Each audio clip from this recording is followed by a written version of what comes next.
welcome everyone. Even though it's a little drizzly out there, you know, we want to be part of a really exciting event here at the library.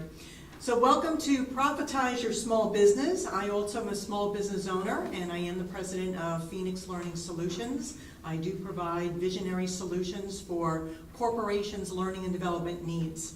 But with that, we want to learn more about our panelists today, so you can indeed learn how to attract new clients, set up SMART goals for yourself and your business, because what's the ultimate goal? Increase profits, right? Let's build a brand to really make your business stand out. And you'll learn today to actually avoid those top 10 mistakes that you could potentially make when it comes time to create your website. And also learn today how to outperform your market budget with low cost or no cost strategies. We all like hearing about that, don't we? All right, so with that, let me introduce our panelists today. We have Kathy D'Agostino, and Kathy is actually a certified professional coach. She works with small businesses and solopreneurs, successfully helping them grow their business and attract more clients and make more money faster and easier than they could ever do on their own. She's worked with over 100 local businesses in her 17-year career history as Director of Business Development and Sales Manager for several local Westchester media companies. And she understands what it takes for small businesses to succeed in today's marketplace and the challenges that they face. Next we have Juana Hart, right here at the end.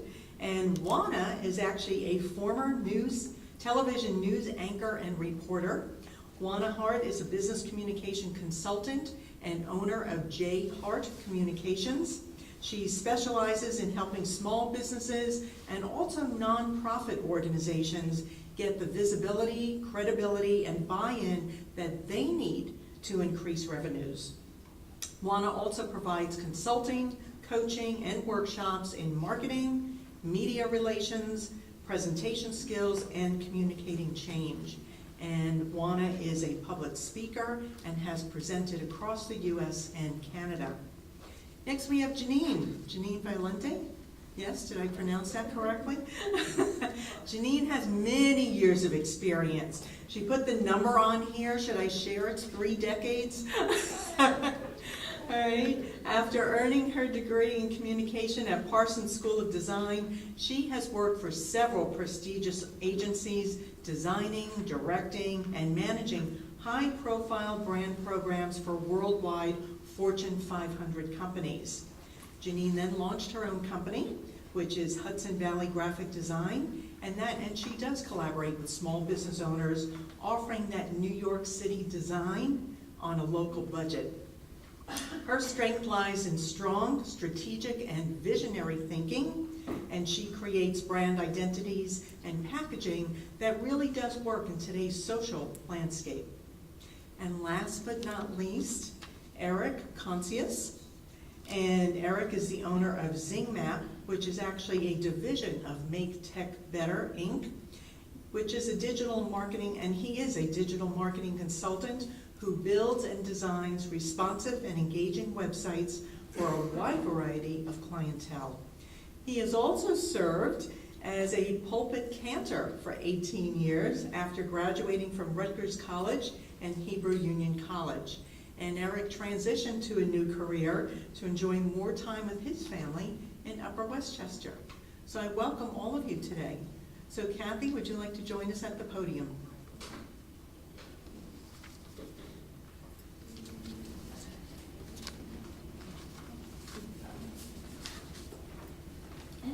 Thank you, Kathy, for that lovely introduction for all of us, and we appreciate you starting us off this morning. Good morning. Let's see, we're going to start. Welcome to Profitize Your Business, and our title is Forwarding Strategy, so I'm going to start with strategy number 1, which is going to be how to attract new clients and to use SMART goals to profitize your business and to get more profits. And that's something that's really important to all of us. But first I want to congratulate all of you for making a really smart decision to be here with us this morning. So we truly appreciate that, and thank you very much for joining us. And just because you're here, it shows that you're truly a dedicated business owner. You're very interested in your business, or an owner to be, hopefully. I know we have a few of those here as well this morning. And you're looking for success. And so that's really, oh, can we? Okay. Oh, thank you. Guess we have a little height difference here. So that's really important. So just before we begin, I have this habit, and hope everybody will indulge me for 1 second.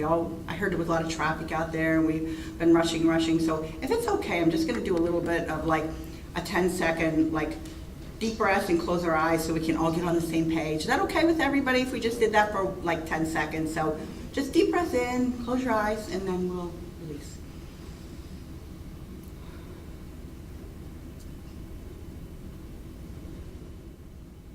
Okay, don't go to sleep. Okay, that's not. Okay, I want to start this morning by sharing with you something that I've learned over the 17 years in working as an advertising director and new business development. And that's something that I began to notice after I talked to hundreds of small business owners, and I ran sales teams with 15 salespeople. And talking to all of these small businesses, I began to identify a pattern that was really very different for those business owners that were struggling and losing their businesses or failing, and those that were succeeding and growing. And it really didn't seem to matter as much what the economy was. Look, businesses survive and thrive, and bad economies and good. It didn't seem to matter about the category as much. It wasn't if it was specific to one category or another. And it wasn't even so much if it was a female business owner or a male business owner. What really struck me is the real big difference between those that were succeeding and those that weren't, where they were able to make decisions and take decisive action. And that was really key for me. That was like my aha, my light bulb moment, in seeing that that one thing really boiled down to what helped businesses either succeed or to actually go out of business. And it really broke my heart, and it was so sad to see people lose their dreams and lose their lives, their livelihood, and just see businesses just go away. I would come back the next week with my salespeople, and the business store would be for rent, or you'd call the number and the business wasn't there anymore, and that was just heartbreaking. So that really inspired my passion as I transitioned into business coaching, to be able to work with small business owners, like my own business, and Kathy has hers, we each have our own, and to work with these small business owners to be able to really meet them where their needs were, and to be able to help them to make these decisions and really be able to grow their businesses and make more money faster and easier than they could on their own.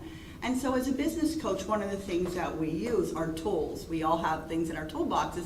And so the tool that we're going to talk about this morning that's really crucial and very important for my small business owners that I work with is setting SMART goals. Now, that is, that is something that, SMART goals, you might have heard of those or not, and we're going to talk a little bit more about those in a second. But let's get started with, on this journey with looking at visiting 2014 just for a moment and looking in the rearview mirror here.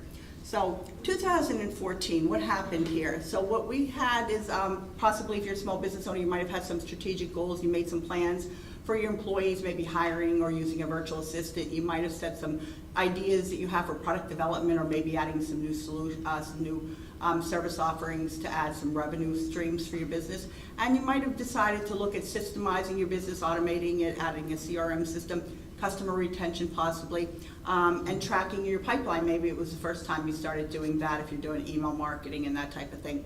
So I can tell you that may not have fit your goals, may have not been in your business plan, but I can tell you that all the clients that I work with, and I think will agree, have financial goals for their businesses. And so let's look at the year. It's not that far away when we think about it. This is only December last year, 2014. Did you meet those goals? Did you exceed them, or were you disappointed and they fell a little short? That's basically for you to answer. But the reason we want to look at that is, so how's 2015 going first quarter? Are you tracking that as well? Increased profits, were you able to decrease your expenses and meet the year-over-year increases? So the reason why I wanted to start with this is we have to know where we've been to be able to know where we want to go. And then when we do that and we visit and track our goals, what we want to do is be able to look back and see what worked and start implementing new things for those that didn't. So what didn't we achieve and why? I think we can all agree that we truly want to succeed as business owners, and how we measure our successes in profitability. Are we profitable? If we're profitable, we stay in business. If we're not profitable, we go out of business. And so how do we do this? Is there a secret sauce? I mean, like, what's next for us in our businesses? And one of the things that my clients say to me a lot is like, why is it so difficult to actually do this? So what we want to do is now look forward and see how we can achieve our goals. But one more second, stay with me, because I think there's some interesting statistics that we might be able to attribute to why we might have missed our goals for last year, and maybe if we're not on track for this year, what's happening. So I think the statistics are shocking. 80 to 90% of organizations fail to execute plans. Most of them don't even write down their goals or commit to them on paper. Far fewer review their goals on a regular basis. And most of them don't hold themselves accountable for tracking and reaching their goals. I mean, it seems like it should be so easy, and it seems like these are things, we've all heard these things before. I mean, who hasn't heard those things before? But do we actually do them? And that's really where the difference is. I mean, it looks so simple here. We're gonna define our goals, we're gonna measure them, we're gonna evaluate them, we're gonna manage them. I don't know, did we do those?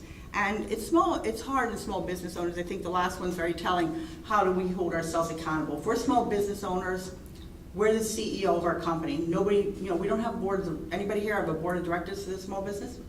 Yeah, probably not, right? So we're really accountable to ourselves. And if we don't achieve that, and we don't get up in the morning and say, today we didn't achieve it, we move the goal till tomorrow. That's not really gonna get us to where we wanna be. So how can we assure our success? We want to set goals and we want to take action. And we're going to use SMART goals in this case. This is one of the business coaching tools that we use. Is the goal has to be specific, it has to be measurable, it has to be attainable, it has to be relevant, and it has to be timely. And so if we can do that, it's going to equal us to be able to achieve those results that we want in our business. And so let me show you how this is going to work. So, for example, the number one goal that all of my businesses that I work with, and I'm probably true for you in your business, is that we want more clients, and that leads to more profits. And we talked about the profitability. So we generate more leads, and we turn them into hot prospects, hopefully, most of them, and then we turn them into customers, and that's how the process works. I don't know about you, but I heard recently that this process is a full contact sport. And I have to tell you, I think after 17 years of doing this, I agree with them. It is a numbers game, and it can be tough at times. So let's break this down into specifics here. So our goal, in this case, we're going to use a scenario, is to attain 10 new clients in 90 days. Does that seem doable? Yeah, probably. Who's ever heard, I want to actually stop for 1 second. Who's ever heard of the SMART goals? Yeah, most of us have. How many use the SMART goals in their business? The business coach does over there. Of course, and a few others. Thank you for sharing that. So what we want to do, then in the SMART goals and how they work, so I'm looking for support here, is that if we set a goal, we have to take an action. And I told you my story at the beginning and how I realized the pattern of people who were successful and weren't was really basically whether or not they took action, and they did it consistently and they did it confidently. And they might not have always gotten it right, I have to tell you, but they knew that they had to keep doing it in order to be able to move forward with their business, and that's what happens. So let's look at business owner number one here. So they decided that their action step is to increase the pipeline by 50 contacts. So let's break it down into further steps. So it's going to be, what's the task? And let's put a time frame on it, right? So they're going to attend 10 networking events per month. All right, so in 90 days, that's 3 months. 10 networking events, 3 months, that's 30 networking events. Their goal is to increase the pipeline by 50 contacts. So that means that they have to set the intention that every time they go to one of these 30 networking meetings, they're going to walk out with at least 2 contacts. If they walk out with 2 contacts, they're going to exceed their goal by adding 50 contacts into their pipeline. So we see how that works? I mean, that's very simple, but just for time's sake this morning, we've got a lot to cover. I want to make it simple. So business owner number 2 decided to add 100 names to the mailing list or email list. And they're going to, so their goal and their task is to increase the marketing efforts by 20% and their budget by X amount. And in this case, this owner, business 2 owner, is going to make their goal of the 100 names by May 15th. So why is that? So let's look at that. because they still have 2 months left, and they've identified in their business that it takes 60 days for the sales cycle to close, from the time they meet that lead to they turn it into a prospect to they turn it into a customer. So they know that in 30 days they have to add those 100 names, and in order to be able to have the 60 days to nurture them. So let's go back over to the point here, add the 100 names and do a little simple math. So they want 10 clients, and so why do they want 100 names? So this business owner has identified that for every 10 prospects they talk to, they close 1 client. So if they talk to 100 business owners, the math is simple. They're going to get 10 new clients, and they know they're going to do it in 90 days. And that's broken out very clearly for them. And that's really how we achieve results. As simple as it seems, it's not as simple to really carry out. And why is that?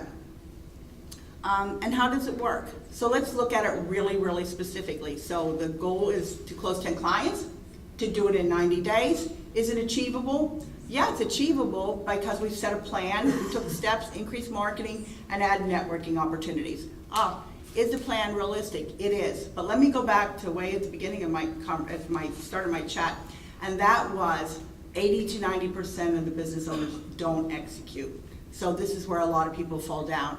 Complete it in 90 days. So today is April the 17th. So on July 17th, is it possible for you to have 90 clients? We would hope, right?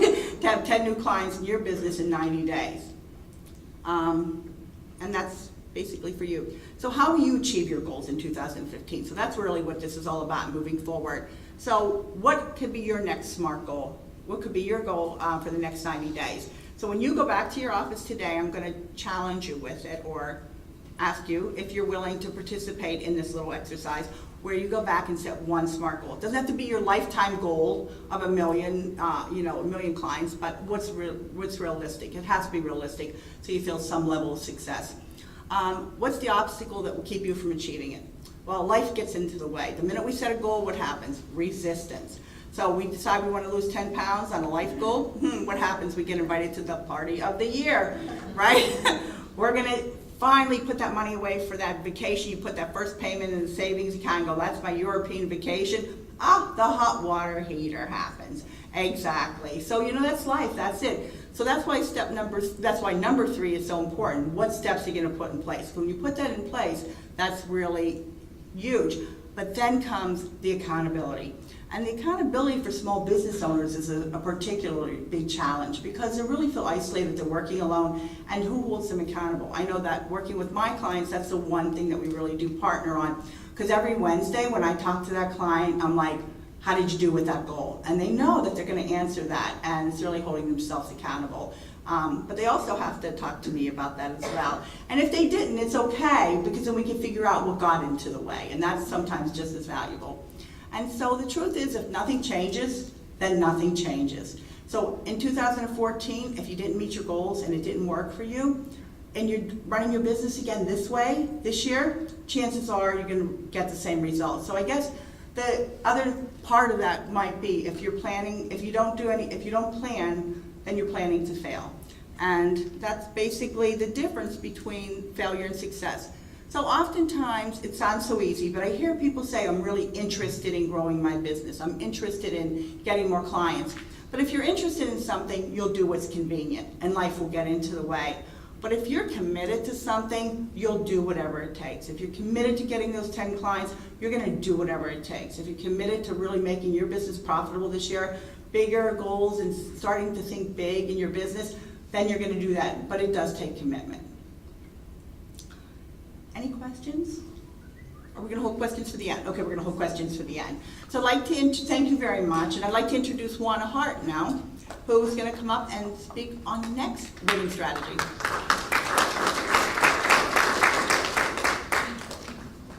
Thank you, Kathy. I think you did a beautiful job of setting that up. How many people feel like you want to go home now and map things out a little differently? I think you did an excellent job of describing what really can be possible and what can happen for a business. So thank you for helping me out here.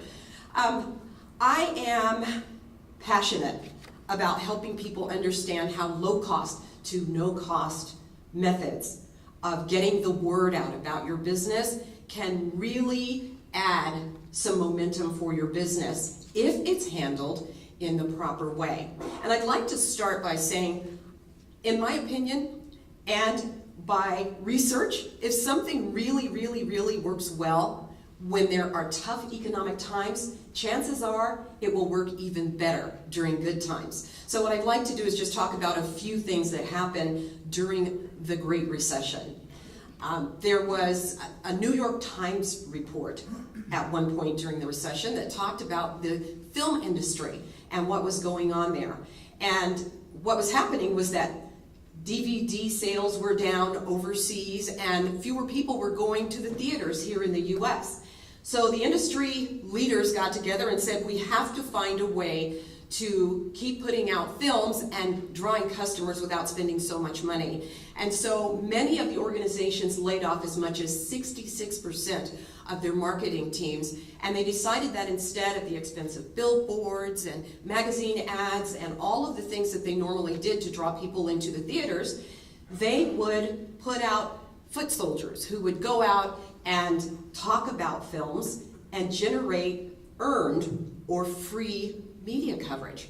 And there was one film called Paranormal Activity. You may remember. Paranormal Activity was filmed for just $10,000. Talk about a low-budget film. But based on earned media coverage, Paranormal Activity brought in $104 million at the box office. Not too much later, the VMS research organization, media research organization, reported that Twitter, a little known company, had in 1 month, I think it was during a summer month in June, brought in had gotten $48 million worth of free media coverage. $48 million. Think about how much exposure that is. And what really makes that fascinating is that at that time in the history of Twitter, they had only managed to bring in $55 million worth of investments. So now we're talking about the film industry, we're talking about social media, and with earned media coverage, they have outperformed their marketing budgets. Can that work for a small organization like yours? I am in the process of transitioning from Las Vegas, Nevada, because I have a beautiful granddaughter who was born here in the New York area last year, and I'm wanting to provide more family support. But back in Las Vegas, I worked with small businesses for many years, and one of them is called The Farm, a lovely lady named Sharon Linsenbart. In the middle of the desert, you can go to this place and find fresh eggs, quail eggs, chicken eggs, and fresh jams and homegrown delights. And I worked in a session where she was one of the students, and she shared with us that she had been in business for 20 years, and in 20 years, she did not receive the kind of response that she received with one round of media exposure. One of the things I see with nonprofits quite often, small nonprofits and larger nonprofits, you start without any name recognition at all, but you need people to know who you are if you're going to make money and be able to serve the people that you want to serve. And they go out at first, no one knows them, we're knocking on doors, trying to get a chance for those individuals to be interviewed. Finally, they're interviewed. Then we do another push and they're interviewed again and again.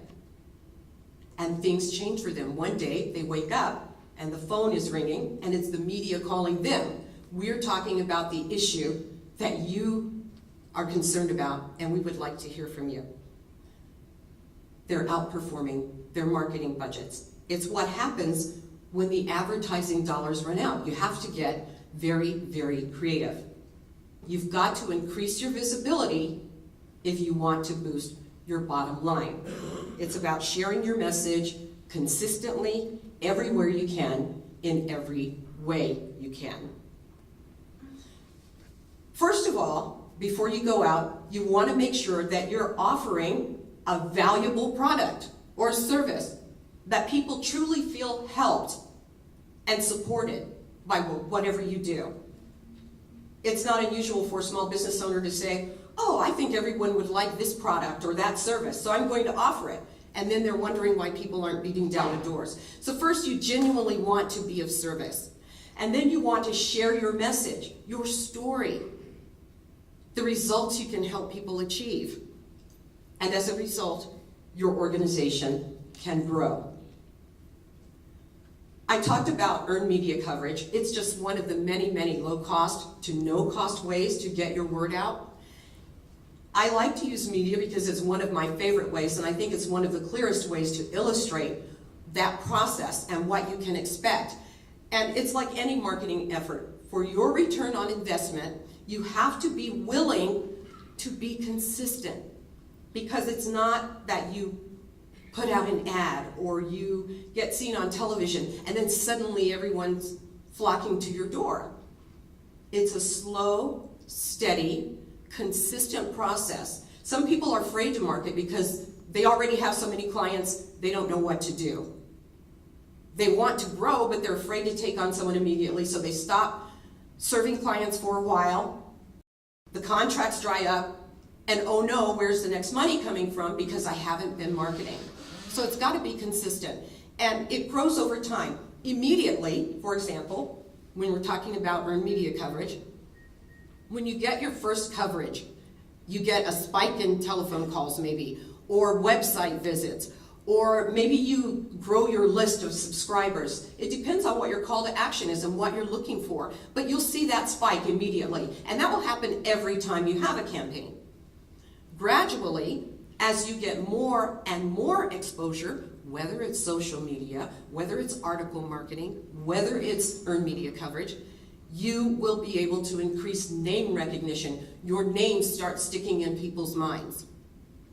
And then that brings credibility. Boy, I see this person all the time. He or she must be someone really trustworthy, and I'd like to check into doing business with him or her. Because people do business with people they know, like, and trust. And there's something that earned media coverage and some of the other methods can do for you that no other can do, and that is that it brings you third-party endorsement. Research has shown that people pay way more attention to what other people say about you than they do what you say. They expect you in your ads and promotions to say, we're great, we're awesome, we're the best. But when someone else picks you out and says, you're worthy of quoting, or you're worthy of writing an article about, that says in their minds, this is someone who is worth watching. In the long term, your credibility continues to build, and one day you wake up and people have begun to recognize you as the leader or the expert in your industry. And then the sky is the limit. Now, I talk about low-cost to no-cost marketing methods. I don't do that because that's where you want to stay. How many of us in here always want to just be tiny and always trying to figure out how to get to the next step? No, the goal is to do what you can, when you can, to grow to the next level so that one day you can afford a multi-million-dollar advertising campaign, if that is your goal. But to start right now, as Kathy said, you've got to start somewhere, and if you don't start now, there's a guarantee that you'll keep getting the same results. So what do I do? Where do I start? That answer will be different for every single person in this room. And that's because no two of us are alike. We all bring something unique, even if we're in the same business offering the same product. So my message has to be something that's just specific to me. And that message has to speak just to the person on the other side who I would like to serve. I mentioned speaking with lots of organizations. Some of them are international, some of them are working on a national scale, and some of them are mom and pop. They all have one thing in common. When they came to me, they had been in business for a little while. They may have many employees, maybe they have only 10 employees. But what they did to get to where they were at any given time, although they've had a level of success, they couldn't keep doing the same thing to get to the next level. Life changes, business changes, people's needs change. And so we have to make sure that our marketing strategies are living, breathing organisms that are flexible to adapt to change without losing the core of who we are. So I would suggest starting with research and your message. And please don't assume that the message that you're putting out is the one that should go out without research. And also be very, very certain that you've done enough research of the audience to know if the people you're talking to are the right people. Because you can give the right message, a great message, to the wrong audience, no results. You can give the wrong message to the right audience, no results. It has to be the right message to the right audience at the right time, in the right way, for the right reasons. And with that, I'd like to say that I have for you, if you're looking for other low-cost to no-cost methods, free of charge for download at my website, 10 ways to market on a startup budget.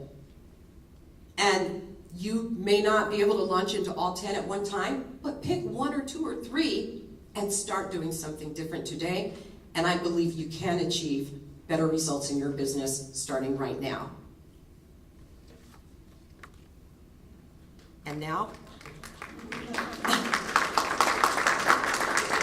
And now, Janeen Violante. If I walk in front or behind? Okay. Good morning. Perfect lead-in, Juana, perfect lead-in. So, my name is Janeen Violante, and I'd like to talk a little bit about your brand. If you are small business owners, if you signed up to be here this morning, each of you has a brand. And a brand is, we hear that word a lot, don't we hear that word a lot? You probably read that word a lot. And a brand is more than your logo. A brand is how your customer perceives you. And I'm going to talk a little bit about standing out and having your brand stand out, your business and your brand stand out in a crowded marketplace. Agreed with me, I'm sure everybody agrees that we are in a crowded marketplace. Every industry is saturated, every industry. We probably have several different industries represented here, and I'm sure everyone experiences that, knows that their industry is saturated. If you went to buy cereal this week in ShopRite, you see a saturated industry with all the different brands bombarding you, right? And your customer experiences that also. And an overwhelmed customer gets confused, and confused people don't buy. Do that, Kathy. Confused people don't buy. So what I want to talk to you a little bit about is how to make your brand stand out. So one of my first recommendations would be to know your competition, to know who you're up against. Who are the other players? You can easily Google your industry easily, and you can see who else comes up. And what are they doing? Who are they? What do they look like? What are they doing? How are they represented? And if you were their customer, how are you perceiving them? Who cares? I find this very humbling, but I ask myself this question too. Does your company pass, or does your brand pass the who cares test? For me, there are many graphic designers, and who cares that you're a graphic designer? Who cares that you're the best? Or who cares that you're the best realtor or insurance or whatever your industry is? Really, who cares? What is it that makes you better, and what is it that makes me want to use your service? So if you could put yourself in their shoes and ask yourself that question, well, really, if you're thinking about your own brand, who is that really interesting? Does it make a difference to the potential customer? This might take time and a little bit of trial and error. I know for myself, I've had to really navigate who my ideal customer is, and you'll have to do that too. You might try some things and it doesn't work, and you try something else, but where is the space? Where is the opportunity? How do you change your customer's perception of you, or your potential customer's perception of you? If your brand is what people think about you, where is that little space? Where is that niche that you're going to fit in? And what is that little point of difference that might make someone pick up the phone? How do you want them to perceive you? How do you want your customer to perceive you as opposed to how they actually do? Are you a Me Too brand? Or are you niche? I don't know if you can see that well, but there's Hellmann's, and this is just an example from consumer packaging, but there's Hellmann's on the left and this Just Mayo brand on the right, and one is screaming, I'm a national brand, and the other is screaming, I'm niche, and who are you? Who is your brand? Are you a follower, or are you going to be a leader in your area or in your industry? Juana talked a little bit about telling the story. I always think the real story is the best story. Your story about how you came to this point today, how you started your business, I always think that's the best story. Kathy told a little bit about our stories, what our backgrounds were. I worked in corporate America, working designing, but and then I decided to offer those services to the small business owner. Those stories, and you each have your own, those are the best stories. Those are the stories that people really care about, because you are all experts in what you do. You are. And if you could tell that story, your own unique story, and stick to it. As Juana said, the consistency is really key. If you could stick to that story throughout all of your platforms, meaning your social media and your website, if you have a consistent story and your customers seeing that each time you show up, they say the same thing. That develops a level of trust with your potential customer.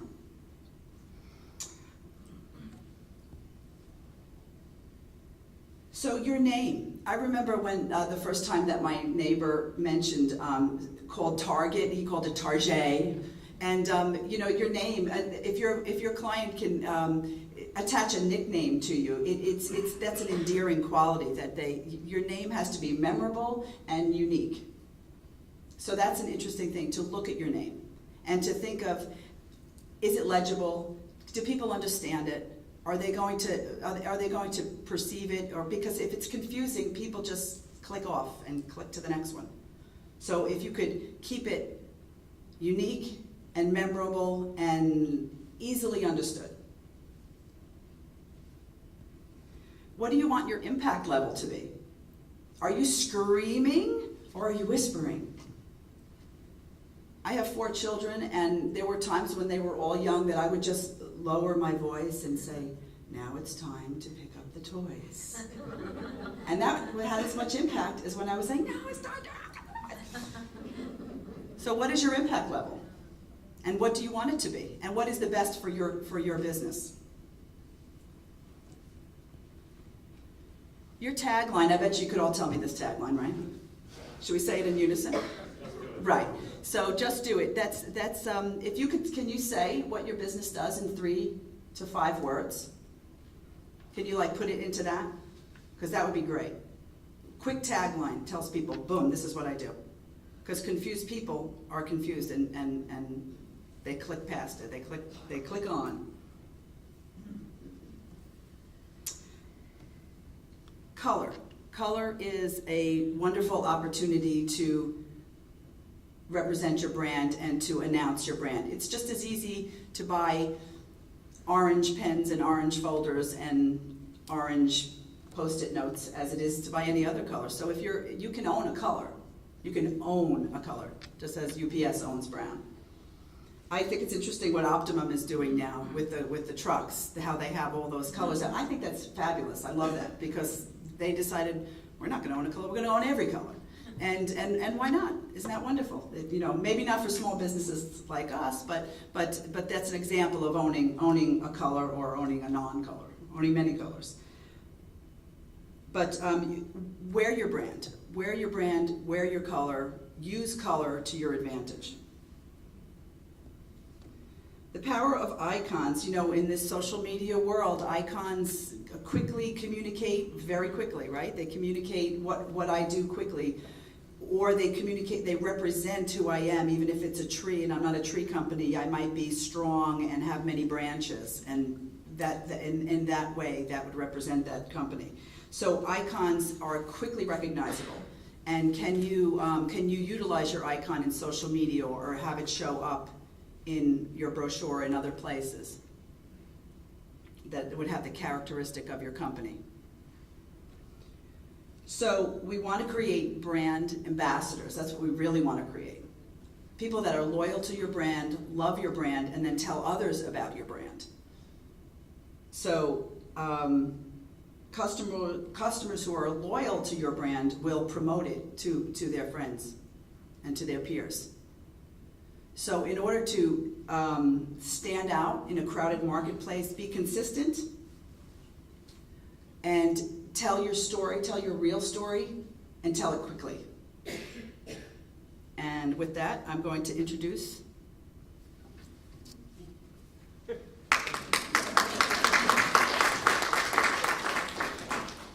Good morning. Let's try it again. Good morning. There we go. Okay, everybody shake it out a little bit, right? Come on, yeah, there you go. Only a couple people want to wake up. That's right. So I want to echo a little bit of what my colleagues were talking about here, specifically something that Juana said that is very important. So on my commute down here, how many were caught in the traffic this morning southbound? It was crazy. I was listening to an interview with comedian Louis C.K. How many of you have never heard of Louis C.K.? 1, 2, okay. So a lot of people have heard of Louis C.K., and he was talking about his recent fiasco at the Garden. He was giving a concert, and he was selling tickets just through his website, nowhere else, and he sold the Garden out 3 nights. It costs him to rent the Garden for 1 night $500,000. Okay? No publicity, no advertising. Now, Louis C.K. can do that because Louis C.K. is his own product. So I like to quote something that the programmer number 20 at Facebook, before he got fired and now is the owner of AppSumo, Noah Kagan, said, which is basically that no amount of marketing is going to help a expletive deleted product, which is actually what Juana's point is about. Be a service or have a product that is of use to people. We can't market you unless your product or service is good. You don't want to put yourself out there if you've got poor product, poor service. So I just like to say that right off the bat, because what I do is marketing. What Janeen does is marketing, and it's very difficult to market and promote a message if the product isn't good. Take the Edsel, right? Does anybody here remember the Edsel as a car? Okay, no amount of marketing was going to help that car once it got out that it was a lemon. So I want to talk about what a website is and why you need one. That's my role here in digital marketing. So most people think that when they're building a website, they're building this. But what they wind up building is this. It's a brochure. The problem with the brochure is that it's informational, which is okay. It's sort of limited in what it can convey, but it's static. And by and large, brochures don't convert. They don't. Either somebody picks it up and reads it while they're on the toilet, God forbid, or they're in transit or whatever, and then what happens to that brochure? It goes in the trash, right? You have to stop thinking of your website as a brochure. You have to start thinking of your website as your sales rep. Because the technology is there. It's extremely useful. So let's talk about what your sales rep can help you do. So your sales rep should be able to help meet your local audience. Okay, you give out a business card. Here's my business card. What's the first thing the recipient of that business card is going to do after they leave you? They're going to go to your website. I know I do. You will too. So it's going to help you meet your local audience, and also with a little help from search engine optimization. That's another way to help meet your local audience. But I want to talk about your sales rep, that individual person. Another thing that your sales rep is going to do is be engaging and friendly and helpful and informative. They're going to be human, in other words, right? Your sales rep is going to establish the needs of your audience and offer solutions. They're going to help. You're trying to sell a house, right? And you've got this multi-million-dollar home here, and you talk to somebody and they say, I want a home. And you're like, I've got this multi-million-dollar home to sell you. And you're like, I'm really looking to spend $500,000. You're not going to just stay there on the multi-million-dollar home. If you're a good realtor, you're going to have a couple of the products that might fit their needs and fit their budget. You're also going to provide action items your audience can perform, which will capture them in your sales funnel. If you're a good sales rep, you've got some tools and tricks up your sleeve to help close that deal, to help get them into your sales funnel. Well, just like your sales rep would do that, so should your website. So your website can meet your local audience by organically finding them through search engine optimization, for example. It should be engaging, or you will suffer the bounce. How many of you have a website already for your business? Okay. Do you know how long somebody on average looks at it? Take a guess. 4 seconds. That's the, I know some of you in the audience know from this. 4 seconds, that's the average amount. So if you don't capture their imagination in 4 seconds, boom, they're gone. Your website will also help provide an easy and compelling call to action, a CTA. All right, we're going to talk about what good ones are that look like that. And ideally, as a result, it will capture leads for your sales funnel, just like your sales rep should do. So I want to talk about each of those things individually briefly. So the first thing is local search engine optimization.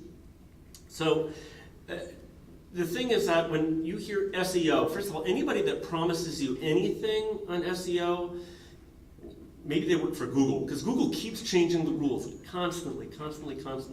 So you need to be constantly looking at what is your audience looking for on Google, and then providing that information so they can find you. It is a fine art, and I don't want to get too much into the art of it, but I think for local businesses, the important thing is to focus on local searches, not national ones, unless you're building a national brand. Now, I must say this. Here is a public service announcement from me to you. You must pass the Google Mobile Friendly test, because as of April 21st, Google will suppress your search engine optimization if your website is not mobile friendly. More people are searching for you and your brand and your product on a mobile device or tablet than they are on a desktop or laptop. And that happened in 2014. Now imagine you're trying to search for something, and the ideal person to give you that service has a website that requires magnifying, like a microscope in order to see what's going on that website, because you have a little tiny 4 or 5 inch screen. That's just going to kill your message. You don't want to do that. So that's why Google's doing that.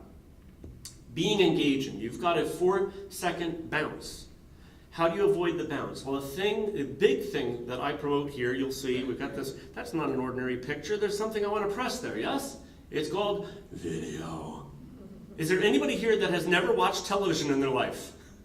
Good. So then we know the power of video. It's extremely engaging. If you have a wonderfully produced and directed video on your homepage and a compelling enough reason to get somebody to watch that, and they watch it and get that message, well, you're beating that 4-second average by a factor of 10, 20, 30. We've got a number of people in this room who really know from this. Our own videographers from Leska Productions. I want to give a shout out to David at Video SEO Pro. We got Daryl Estreen way there in the back. Wave your hand. These are people who, I'm sorry, do we have more video? Did I know somebody? The point is that these people know and understand the value of well-produced, well-directed video. And there's the added benefit if you put this puppy up on YouTube. YouTube was bought by Google. Guess what? Google loves to reward people who are on YouTube. It helps increase your search engine optimization.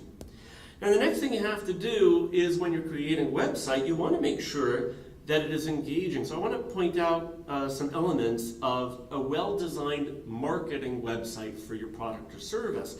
This comes from something called the Fletcher method, but there are other people who have done studies and figured out this is a really good way to engage an audience that's got a 4-second bounce rate. You have the title of your business right up here. You want to get that repeated. That's another message that Janeen is saying. You want to get your brand out there and people to recognize it. Easy navigation, very simple. This is what our website's about. Your contact information is very prevalent. If you go to your own website and you can't find your phone number or it's teeny-weeny, change that today. Please do. A call to action.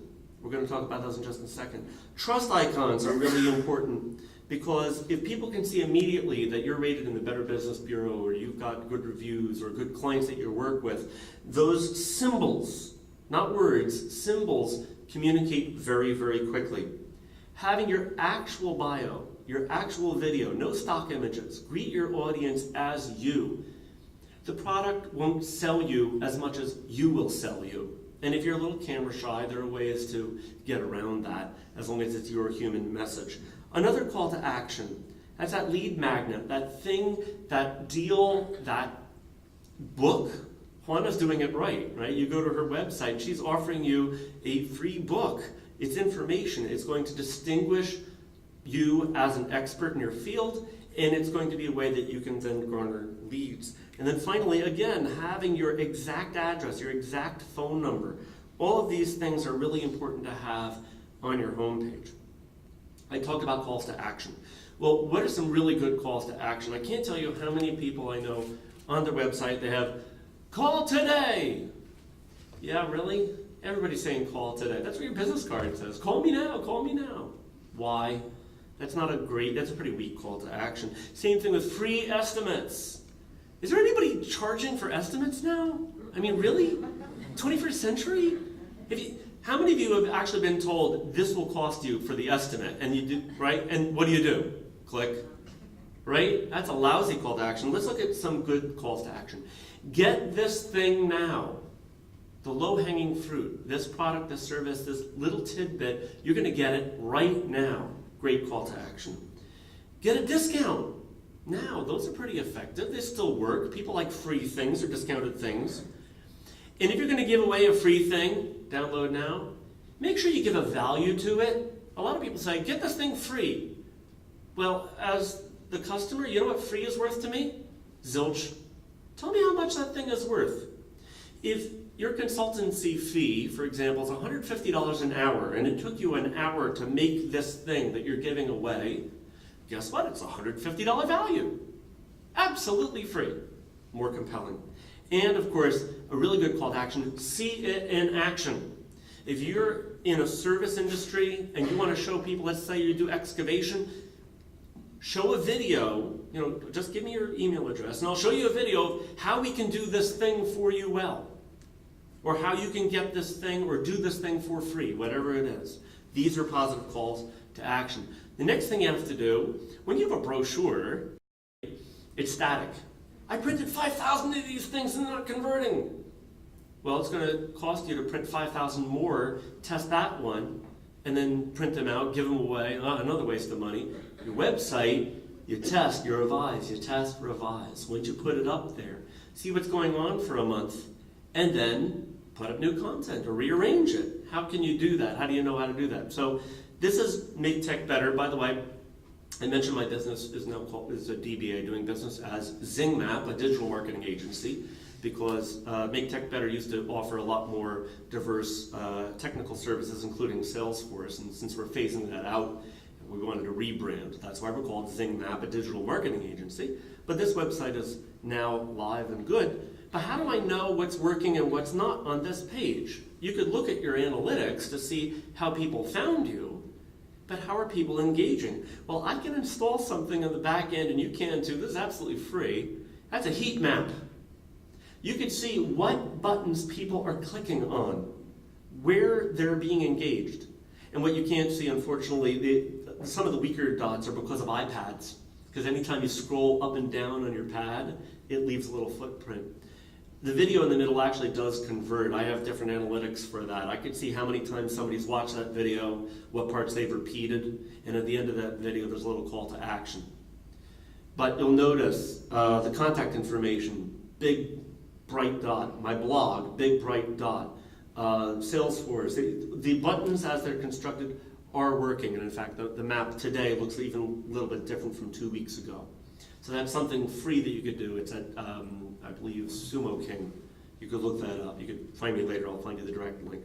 But the most important takeaway that I think all of us need to know, and I think that all of us have really been hitting home, is really summarized in the words of Tony Robbins, which is, if you're not growing, you're dying.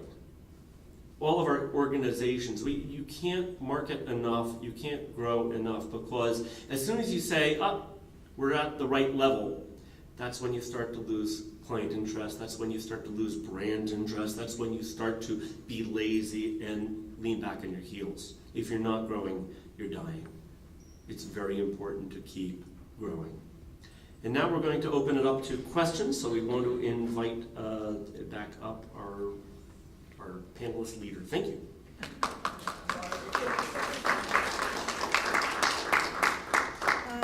Fearless leader. Okay, all right. So let's open it up to questions. I actually have a few that I'd like to pose, but if anybody has a question, please put your hand up and I'll come over with a microphone. Oh, we'll go right to you first. All right, let's do that. Got that? Oh, perfect. Very good. Is it up? It's on. Perfect. There we go. So for Janeen, I was just wondering, in general, how long this would take to do these 9 or 10 or 11 things that you would suggest to get more visibility for your business? I mean, is this the type of thing where you go in and have a session and within 2 or 3 weeks you roll out all these 11 things, or this will be over 3 years? Oh, no, it's, no, not 3 years and not 3 weeks. It's somewhere in between there, yeah. No, that's not for audio. I mean, this is, we need that. Yeah, so the branding process takes, depending on the product, it takes anywhere from, I'd say, 1 month to 3 months to actually start from our initial contact to our looking at design work, researching competition, presenting presenting design work. So the branding process usually takes a couple of months, but it could go further because beyond that, because you're branding other things also. There's many pieces to your business also. So it was somewhere within that time frame. Anybody else? Questions? All right.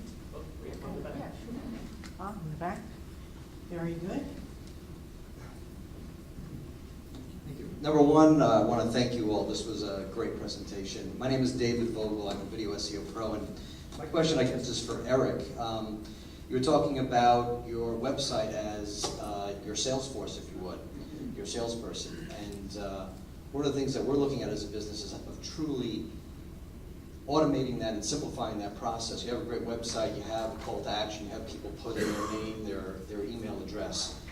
I guess it's really open to all of you, but in terms of, for small businesses, do you have any recommendations either in terms of software or ways of taking that and harnessing that? I know I'm looking into marketing automation. If anyone has any thoughts about really leveraging your website on that basis, I'd really appreciate it.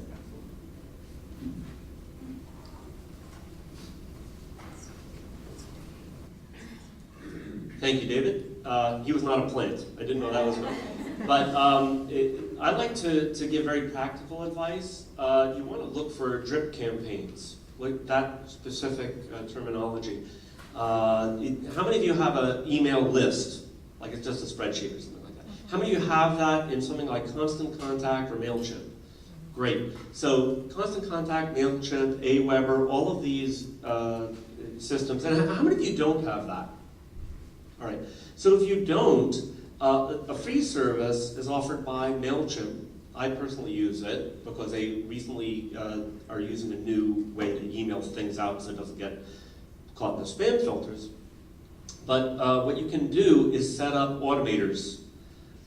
You can set up a way that when you receive a lead from your website, somebody subscribed to your newsletter or subscribed to your email list, so that they will get an email, the recipient, day 1, day 3, day 5, day 7, and so on. You could set up a number of them with trigger events. And hopefully each one of those has a different bit of stuff to offer and with an aim towards getting into your sales funnel.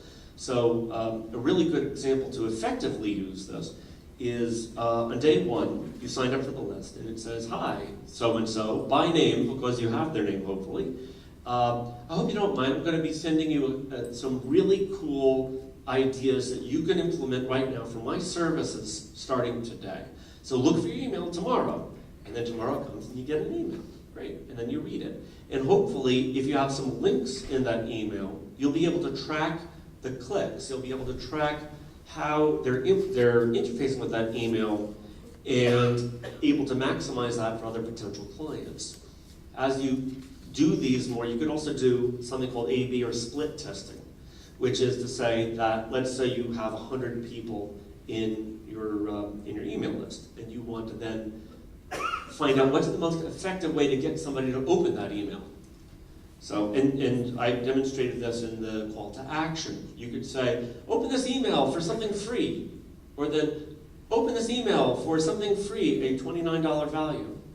And you could see statistically which one gets opened more. P.S. It's the one with the money in it. And when you automate the split testing, and I know for a fact you could do it in all of these services, MailChimp, Aweber, Constant Contact, you can then send out that response, see what gets the better response, and then replan accordingly. And that's just a small example. I think from all of us here, we're not talking about small businesses or startups that are doing e-commerce, where there is no human interaction whatsoever. And I think all of us are here because we have some component of email interaction. Human interaction, not email interaction. Anybody else want to answer the question? That was good? Okay, good. All right, question? Yes, I have a question for Juana. Very good. How does one earn earned media coverage? Glad you asked. Thank you. You earn media coverage by helping media basically achieve their goals. And one of the things, and I'm going to kind of answer in a roundabout way so I think people will get a better feel for what I'm talking about. I recently, well, it's not recently now, it's probably about 3 years ago. 3 years ago, I had a person from an international association call me, and they had been putting out news releases on everything they did, but they just couldn't seem to be getting any bites at all. Now, it's not unusual to put out a release and have no interest at all. Just like all the rest of marketing, you need to be very, very consistent. And we'll talk more about that in a little bit. But I went to the site, looked up all of the news releases, and every single news release started with, so-and-so organization is proud to announce that we. No. When you're marketing, and I don't care what the medium is, you need to speak to the needs of the person you want to buy your goods or services. So after identifying those needs, you need to know the needs also of the reporters, the individuals, the assignment editors, the producers, the people who have a role in helping to decide what will go on the air, what will go into the newspaper, what will be published in the magazine, or on an online blog. So really understanding your audience and how you can have an impact.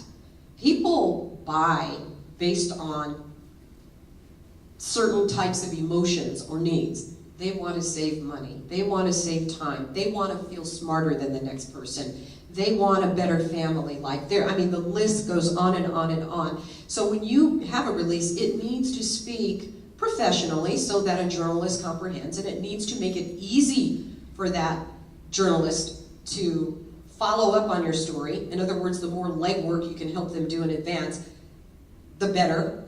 But it's really about understanding what their needs are, truly understanding your needs, and then developing a strategy, a consistent strategy for meeting their needs while also meeting your own.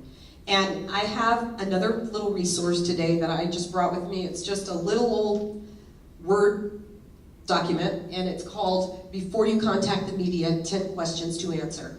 And it's a quick, easy read. You can see if you take longer than a few minutes, I'm worried about it, to read it. But what it can do is help to kind of get your creative juices going about whether or not your organization is ready for media outreach, and then if not, what are some of the things you can maybe start doing or looking at or thinking before you get started. What about HARO, help a reporter out? Help a reporter. Yeah, how about, one of the suggestions that I would make, and I share with my clients, HARO, it's H-A-R-O, it's help a reporter out. And so you can just subscribe to that every day. Your inbox will be filled with different things that reporters are looking for. And I share that with all my clients. I hope I've shared it with all my clients. And it's just a great way to get free coverage. And you get to see, plus I think it's really informative, you get to see what reporters are looking for and what kind of information. You just click on what interests you. It's all broken by category. And it's very helpful. Yeah. Can I just say one thing about that? If you see something on Haro that you'd like to respond to get coverage, be mindful that they're not looking for you to talk about your organization. They really do want you to provide content for their readers, their listeners, their viewers. So that's really helpful, and anybody can do that, basically. Okay. I think we have one more question. Yes. Hi, this is a question for each one of you, if you could go down the line. I have a service that's very successful, and I'm getting fantastic results on it. And all I want to do is get the word out to as many people locally as possible, you know, here in Westchester and Fairfield. So if I could go down the line from each of your perspective, what are like the two or three things I could do? You know, and of course, I mean, if I had a limited budget, I'd be on radio all day long. But I don't have that yet as I'm building. So I wanted to know, what would each of you recommend on a limited budget? How I get as many people just hearing the message. That's all I need. Juana, start with you. First of all, there are a couple of things that I'd like to talk about, and it's difficult to answer that question without knowing about your business. And even when you tell me what you do, I need to go deeper in, and I think that's true for all of us. So it's a lengthy process. Are you doing it in public speaking? I might try public speaking, and that's in the guide that and it's free of charge for information, and you can probably Google and also get really good information about that. It doesn't cost you anything except maybe some phone calls and a little bit more networking time to get on the agendas of people whose membership will match what you're doing. Social media, I won't go into that because I think that's going to be kind of a lengthy process. But another thing that I would try, you mentioned that you would like to be on radio. You could offer your topic, to people who have shows who serve the same audience that you serve. Another thing that you could do is check into finding out if you have people who want to be seen by your audience more frequently. And I'll give you an example. If I'm a marketing company, Constant Contact wants to reach the same people I serve. So maybe I'll put on an event, or maybe I will do a show, and Constant Contact would be willing to contribute, sometimes in the form of money, where they would sponsor. So you might be able to check into local radio stations, see if they have brokered radio programs. That's where you would pay usually a very nominal fee to be on the radio at a certain time slot periodically, and then see if you can get some sponsors around you who would pay for that time for you, but make sure that whatever you work out, it's going to be a win all the way around. A win for the radio station, a win for you, and a win for anyone who's contributing dollars. Does that make sense? So I'll leave it there because we could talk about it all day. Okay, and I'm going to suggest that you set some goals for what that looks like. I want to reach as many people as I want, and that's a lofty goal. I think we could all say that. But I think it's really, really important to say, and I'm going to use the example that I did. If I need to get 10 clients, do I need to talk to 100 people, or do I need to talk to 200 people? And so oftentimes people, we've all tried to fill, different groups we work with, and when we really look at it, we didn't have a goal for the number of people that we needed to talk to initially. So whether that's networking or however you meet those people, set a goal for yourself, and then a strategy for being able to say how you're going to implement that strategy. Because if you just keep throwing stuff out there and not really having a set strategy, you're not going to know what works. You've got to be able to track it. So my suggestion would be to pick 2 things.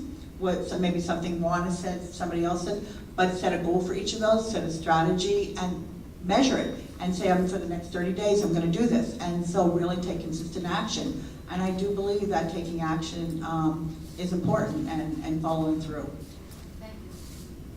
I would say dive into the ocean of social media. Head first, just go. And set up a Twitter account, set up a Facebook account, Google+, set up accounts. And if you are so successful in what you're doing thus far, you can be blogging about it, you can be talking about it, because you're an expert in whatever it is, you're an expert because you're doing it. So you have a lot to share that people need to hear. So you can blog, if you have a website, you can blog about it, and you can load that blog with keywords, and you can promote that blog on Twitter. You can be sending out Twitter messages, a sentence every day about it, a tip every day. And just get the message out there. And there's all kinds of analytics in social media, so you can see, oh, these kinds of things are getting likes, these aren't, and you can easily see those yourself. Skydiver with a bullhorn. Actually, I'm going to tag on a little bit of what Janeen said, and this is as a digital marketing agency. You have to know your audience and where they are. If you're trying to reach the demographic that's age 20 and below, forget about Facebook and forget about Twitter. They're not there anymore. Because that's what mom and dad are on. But we don't want to be caught by mom and dad. We're on Tumblr, and we're on Snapchat, and we're on all these other things to hide from people, basically. So if your message is to be found by your audience, you have to know your audience. P.S. Let's say your ideal audience is 75 and up. They don't know how to use Twitter. I can't tell you how many people I know, like, what's a hashtag and an @ If your demographic is there, then yeah, you must use social media because that's where everyone else is. And you can take out very cheap Facebook ads, and they're much more effective than Google AdWords. Like, hello. But I would not dismiss radio or television out of hand. There's a guy named Bruce Heller with Cablevision. I talked to him recently. If you have a fully produced ad or like a video ad, there are plenty of people we could introduce you to here. Airtime is not as you might think. It surprised me how cheap it could be. And if you know where your market is, you can then find them. And then the only other thing that I'll say too, I don't think we talked about marketing budgets per se. They should be at least, in my mind, at least 10% of gross in them, right? At least, if not a little bit more. Because again, if you're not growing, you're dying. And I wouldn't shy away from, if you think your message is so compelling and your thing is like so awesome, then invest in it. And you have to go where the people are. There's an adage I like to use. I have not located, and if somebody knows who wrote this, I want to know. If you build a neon sign, no one's going to see it in your basement. Right? Okay. All right, to continue with our program, you actually